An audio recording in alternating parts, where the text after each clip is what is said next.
Hello, boys and girls. Welcome to Storytime with GrannmaPat. Today, our story is Corduroy, and it's written by Don Freeman, and the wonderful illustrations are also done by Don Freeman.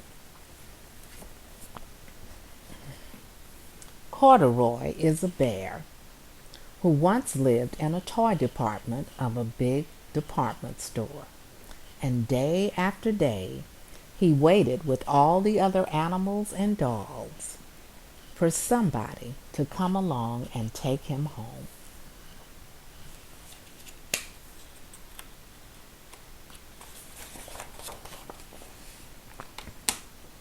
The store was always filled with shoppers buying all sorts of things, but no one ever seemed to want a small bear in green overalls. And then one morning, a little girl stopped and looked straight into Corduroy's eyes. And she said, "Look, there's the very bear I have always wanted." Her mother said, "Not today, dear. I've already spent too much money. And besides, he doesn't even look new. He's missing one of his buttons."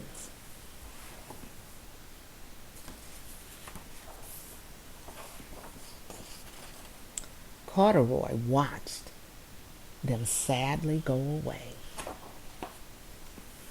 He said, "I didn't know I'd lost a button. Tonight, I'll go and see if I can find it." That's what Corduroy is saying to himself.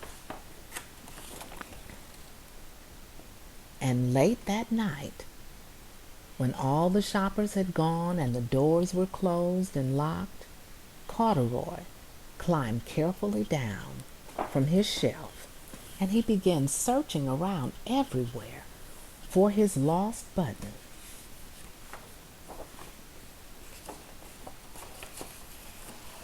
Corduroy got a little too close to the escalator, and it started to move. And he was going up, and he thought to himself, "Could this be a mountain? I've always wanted to climb a mountain." And he's riding up the escalator. He stepped off the escalator as it reached the next floor, and there before his eyes was the most amazing sight. Tables and chairs and lamps and sofas and rows of beds. "This must be a palace," thought Corduroy. "I guess I've always wanted to live in a palace."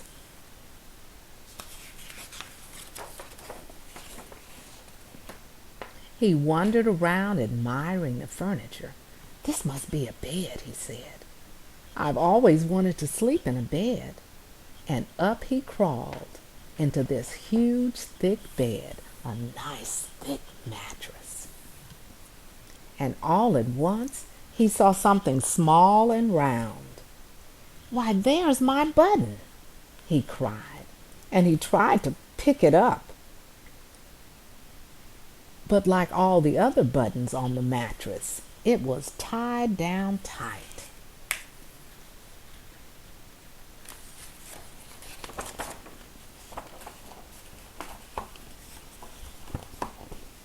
He yanked and he pulled with both paws until pop!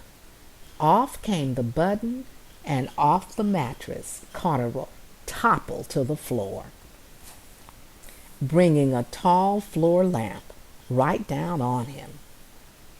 And it fell to the floor with a crash.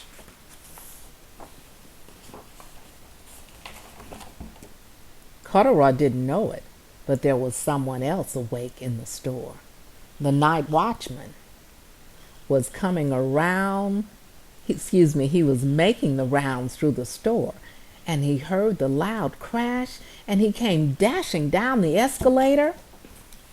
"And now who in the world did that?" he said. "Somebody must be hiding around here. Who could that be?" He flashed his light over and under the sofas and beds until he came to the biggest bed of all, and there he saw two fuzzy brown ears sticking out from under the cover.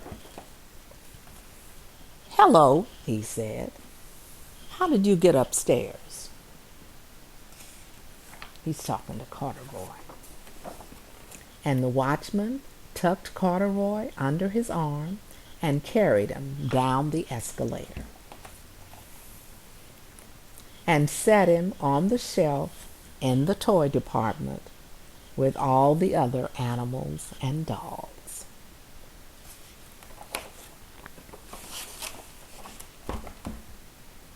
Corduroy was just waking up when the first customers came into the store in the morning, and there, looking at him with a wide, warm smile, was the little girl he'd seen only the day before. "I'm Lisa, and you're going to be my very own bear. Last night I counted what I'd saved in my piggy bank, and my mother said I could bring you home."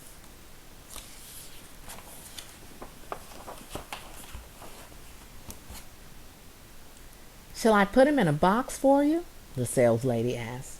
"Oh, no, thank you," Lisa answered, and she carried Corduroy home in her arms. She ran all the way up 4 flights of stairs, into her family's apartment, and straight to her own bedroom.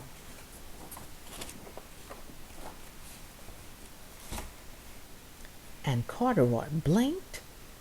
There was a chair and a chest of drawers, and alongside a girl-sized bed stood a little bed, just the right size for him.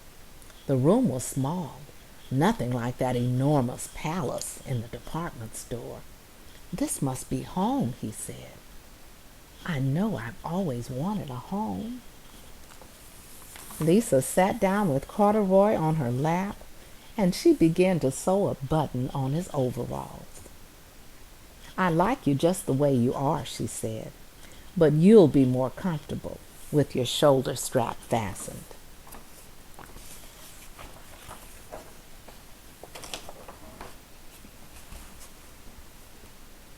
"You must be a friend," said Corduroy. "I've always wanted a friend." "Me too," said Lisa, and gave him a nice big hug. Isn't that a wonderful story? Do you have a teddy bear that you can hug just like Lisa does with her teddy bear? She can take him and put him to bed, and she can talk to him and play with him and just enjoy his company when there's no one else around. Thank you, boys and girls. See you tomorrow night. Story time with Grandma Pat.